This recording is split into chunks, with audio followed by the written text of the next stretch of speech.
സുപ്രഭാതം എന്ന പ്രതിദിന പരിപാടിയിലേക്ക് എല്ലാ മാന്യ ശ്രോതാക്കൾക്കും സ്വാഗതം.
ഇന്ന് നമ്മോട് വചനം സംസാരിക്കുന്നത് സഹോദരൻ ഡേവിഡ്സൺ PB, ആസാം. ദൈവത്തിന്റെ വചനത്തിൽ നിന്ന് ധ്യാനിക്കുവാൻ സങ്കീർത്തനം 139 24 വാക്യം വായിക്കാം. വ്യസനത്തിനുള്ള മാർഗം എന്നിലുണ്ടോ എന്ന് നോക്കി ശാശ്വത മാർഗത്തിൽ എന്നെ നടത്തണമേ. ഈ സങ്കീർത്തനം ദാവീദിന്റെ ഒരു സങ്കീർത്തനമാണ്. ദാവീദ് ദൈവത്തോട് പറയുന്നു, ദൈവമേ, എൻ്റെ ജീവിതത്തിൽ സന്തോഷത്തോടുകൂടെ ജീവിക്കുവാൻ, ദുഃഖവും നിരാശയും ഒന്നുമില്ലാതെ ജീവിക്കുവാൻ എന്നെ സഹായിക്കണമേ എന്നുള്ളതാണ് താൻ ദൈവത്തോട് പറയുന്നത്. ഈ സങ്കീർത്തനം ദാവീദിന്റെ ഒരു സങ്കീർത്തനമാണ് എന്ന് നാം കേട്ടല്ലോ. ഈ സങ്കീർത്തനം 1 മുതൽ താഴേക്ക് നാം വായിക്കുമ്പോൾ 4 പ്രധാന സത്യങ്ങൾ നമുക്ക് കാണുവാനായിട്ടും അത് അടർത്തിയെടുത്ത് ചിന്തിക്കുവാനും നമ്മുടെ ജീവിതത്തിൽ പ്രായോഗികമാക്കുവാനും സാധിക്കുന്നു. അതിൻ്റെ 1 മുതൽ 6 വരെയുള്ള വാക്യങ്ങൾ വായിക്കുമ്പോൾ അവിടെ ഇങ്ങനെ കാണുന്നു, ദൈവം നമ്മെ നന്നായി അറിയുന്നവനാണ്. 7 മുതൽ 12 വരെയുള്ള വാക്യങ്ങൾ നാം വായിക്കുമ്പോൾ ദൈവത്തിൻ്റെ സാന്നിധ്യം നമ്മോട് കൂടെ ഉണ്ട് എന്നവിടെ രേഖപ്പെടുത്തിയിരിക്കുകയാണ്. 13 മുതൽ 18 വരെയുള്ള വാക്യങ്ങൾ നാം വായിക്കുമ്പോൾ ദൈവത്തിന് നാം പ്രിയപ്പെട്ടവരാണ് എന്ന് രേഖപ്പെടുത്തിയിരിക്കുന്നു.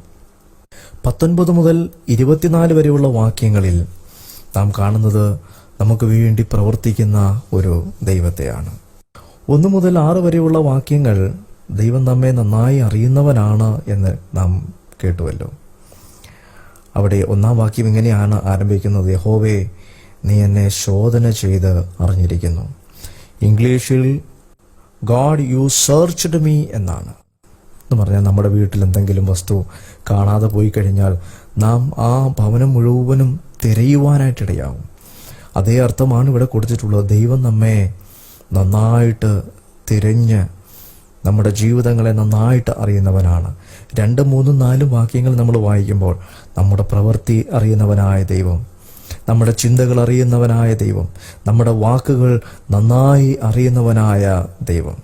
അതുകൊണ്ട് നമ്മുടെ ജീവിതങ്ങളിൽ ദൈവം നന്നായിട്ട് കാണുകയും തിരയുകയും ചെയ്യുന്നത് കൊണ്ട് അവന് പ്രസാദമുള്ള പ്രവൃത്തിയാകണം നാം ചെയ്യേണ്ടത്. ദൈവത്തിന് പ്രസാദമുള്ള ചിന്തകളായിരിക്കണം നാം ചിന്തിക്കേണ്ടത്. ദൈവത്തിന് പ്രസാദമുള്ള വാക്കുകളായിരിക്കണം നമ്മുടെ വായിൽ നിന്ന് വരേണ്ടത്. അപ്രകാരമുള്ളതാണോ നമ്മുടെ ജീവിതം എന്നത് ഈ പ്രഭാതത്തിൽ ശോധന ചെയ്യേണ്ടത് വളരെ ആവശ്യമാണ്. യാക്കോബിന്റെ ലേഖനം 3-ാം അധ്യായം നമ്മൾ വായിക്കുമ്പോൾ അവിടെ രേഖപ്പെടുത്തിയിട്ടുണ്ട്, നാവ് ഒരു തീ തന്നെയാണ്. നമ്മുടെ നാവ് നാം ഉപയോഗിക്കുന്ന എപ്രകാരമാണ്? അത് മറ്റുള്ളവർക്ക് രുചി നൽകുന്ന വാക്കുകളാണോ? ദൈവത്തിന് പ്രസാദമുള്ള വാക്കുകളാണോ നാം സംസാരിക്കുന്നത്? കള്ളത്തരമോ അതുപോലെ കുറ്റങ്ങൾ പറയുവാനോ ഏഷണി പറയുവാനോ ഒക്കെ നമ്മളിത് എടുത്തുപയോഗിക്കുന്നുണ്ടോ എന്നുള്ളത് നമ്മെ തന്നെ ശോധന ചെയ്യേണ്ടത് വളരെ ആവശ്യമാണ്. അപ്പോൾ ദൈവം നമ്മെ നന്നായിട്ട് ശോധന ചെയ്യുകയാണ്. അപ്പോൾ ദൈവത്തിന് പ്രസാദമുള്ള പ്രവൃത്തിയും ചിന്തകളും വാക്കുകളും നമ്മളിൽ നിന്ന് ഇന്നുണ്ടാകുവാനായിട്ട് നമുക്ക് ശ്രമിക്കാം. 2-ാമത്തെ ഭാഗം നാം കാണുന്നത് ദൈവ സാന്നിധ്യം നമ്മോടുകൂടി ഉണ്ട്. നമുക്കറിയാം, ദൈവത്തിന് ഒരുപാട് പേരുകൾ വചനത്തിലുണ്ട്. സർവശക്തനാണ്, സർവവ്യാപിയാണ്, സർവജ്ഞാനിയാണ്. അപ്പോൾ ദൈവം സർവവ്യാപിയായ ദൈവമാണ്. ദൈവം എല്ലായിടത്തുമുണ്ട്, എല്ലായിടത്തും ദൈവമുണ്ട്. അതിലൊരു കാര്യം നാം മനസ്സിലാക്കേണ്ടത്, മനുഷ്യൻ കൈകൊണ്ട് ഉണ്ടാക്കിയ വസ്തുക്കളിൽ ദൈവം വസിക്കുന്നില്ല. ദൈവം സർവ്വവ്യാപിയായ മഹാനായ ദൈവമാണ്. ഈ ദൈവം നമ്മോടുകൂടെ ഉണ്ട് എന്നുള്ളത് എത്ര ധൈര്യം പകരുന്ന കാര്യമാണ്. ദൈവം പറഞ്ഞു, ഞാനോ നിന്നോടുകൂടെ ഉണ്ടായിരിക്കും, നീ ഭയപ്പെടേണ്ട, ഭ്രമിച്ചു നോക്കേണ്ട, ദൈവം നമ്മോടുകൂടെ ഉണ്ട് എന്നുള്ള വിശ്വാസം എത്ര നല്ല വലിയ ആശ്വാസമാണ് നമുക്ക് നൽകുന്നത്. നമ്മൾ യാത്ര ചെയ്യുമ്പോൾ നമ്മോടുകൂടെ. പ്രിയമുള്ളവരെ, യാത്രകൾ ചെയ്ത് മടങ്ങി ഭവനത്തിൽ വരുമ്പോൾ ഈ ദൈവത്തോട് നന്ദി പറയാറുണ്ടോ? ദൈവമേ, നീ എന്നെ പരിപാലിച്ചല്ലോ, എത്രയോ അപകടങ്ങളും അനിഷ്ട സംഭവങ്ങളും നടന്നു, എന്നെ അതിൽ നിന്ന് വിടുവിച്ചല്ലോ എന്ന് പറഞ്ഞ് ദൈവത്തിന് നന്ദി പറയുവാനായിട്ട് സാധിക്കുമോ? മൂന്നാമതായിട്ട് ദൈവത്തെപ്പറ്റി പറയുന്നത്, നാം ദൈവത്തിന് പ്രിയപ്പെട്ടവരാണ്. 13 മുതൽ 18 വരെയുള്ള വാക്യങ്ങൾ അവിടെ കൊടുത്തിട്ടുണ്ട്. ദൈവം നമ്മെ മെനഞ്ഞവനാണ്, നമ്മെ സൃഷ്ടിച്ചവനാണ്, അമ്മയുടെ ഉദരത്തിൽ നമ്മെ മെനഞ്ഞവനായ ദൈവമാണ്. എന്നാൽ ഈ ദൈവം സൃഷ്ടാവായ ദൈവം മാത്രമാണോ? അല്ല, ദൈവം നമ്മുടെ വീണ്ടെടുപ്പുകാരനാണ്. പാപത്തിലായിരുന്ന നമ്മെ അവൻ രക്ഷിക്കുവാനിടയായി.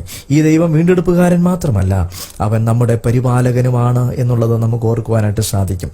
ഞങ്ങളെ കേൾക്കുന്ന പ്രിയപ്പെട്ടവരെ, നിങ്ങളാരെങ്കിലും ഈ ദൈവത്തിൻ്റെ മക്കളായി തീർന്നിട്ടില്ല എങ്കിൽ വീണ്ടെടുപ്പ് പ്രാപിച്ച് ഈ ദൈവത്തിൻ്റെ മക്കളായി തീരേണ്ടത് വളരെ വളരെ ആവശ്യമാണ്. 19 മുതൽ 24 വരെയുള്ള വാക്യങ്ങൾ നമ്മൾ വായിക്കുമ്പോൾ ഈ ദൈവം നമുക്ക് വേണ്ടി പ്രവർത്തിച്ചുകൊണ്ടിരിക്കുകയാണ്. ദാവീദ് പറയുകയാണ്, ദാവീദ് ഒരു രാജാവായിരുന്നു, ഒരുപാട് ശത്രുക്കൾ തനിക്കുണ്ടായിരുന്നു. ദാവീദ് പറയുന്നു, ദൈവമേ, എൻ്റെ ശത്രുക്കളുടെ കയ്യിൽ നിന്ന് എന്നെ വിടുവിക്കണമേ. കർത്താവ് തൻ്റെ ശിഷ്യന്മാരെ പ്രാർത്ഥന പഠിപ്പിച്ചപ്പോൾ ഇങ്ങനെ കൂടെ ഒരു വാക്ക് അവർക്ക് പറഞ്ഞു കൊടുത്തു, ദുഷ്ടങ്കിൽ നിന്ന് ഞങ്ങളെ വിടുവിക്കണമേ. ദുഷ്ടനുണ്ട്, നമ്മളെ വീഴ്ത്തിക്കളയുവാൻ, നമ്മളെ കെണിയിലകപ്പെടുത്തുവാൻ അവൻ വളരെ പരിശ്രമിക്കുകയാണ്. ആ ദുഷ്ടന്റെ കയ്യിൽ നിന്ന് നമുക്ക് മോചനം ആവശ്യമാണ്. അതിന് കർത്താവിനോട് പറയണം, കർത്താവെ, ശത്രുവിൻ്റെ കയ്യിൽ നിന്ന് എന്നെ വിടുവിക്കണമേ, അവൻ്റെ കെണിയിൽ വീഴാതെ ഇന്ന് എന്നെ പരിപാലിക്കണമേ, അവിടുത്തെ മകനായി ജീവിപ്പാൻ അവിടുന്ന് എന്നെ സഹായിക്കണമേ എന്ന് നമുക്ക് പ്രാർത്ഥിക്കാം. ദാവീദ് രാജാവ് പറഞ്ഞതുപോലെ നമുക്ക് ഈ ദൈവത്തിൽ പൂർണ്ണമായിട്ട് ആശ്രയിച്ചുകൊണ്ട്, നമ്മെ അറിയുന്ന ദൈവം, നമുക്ക് സാന്നിധ്യം നൽകുന്ന ദൈവം, നമ്മെ പ്രിയരാക്കിയ ആ ദൈവം, നമ്മുടെ ശത്രുക്കളുടെ കയ്യിൽ നമ്മളെ വിടുവിക്കുന്ന ദൈവത്തിൽ ആശ്രയിച്ചുകൊണ്ട് ദൈവത്തോട് പറയാം, ദൈവമേ, നീ എന്നെ വഴി നടത്തണമേ, സന്തോഷത്തോടെ ആനന്ദത്തോടുകൂടെ ഈ മരുഭൂമി യാത്ര കഴിക്കും, എന്നെ സഹായിക്കണമേ എന്ന് പ്രാർത്ഥിക്കാം. ദൈവം നമ്മെ സഹായിക്കട്ടെ.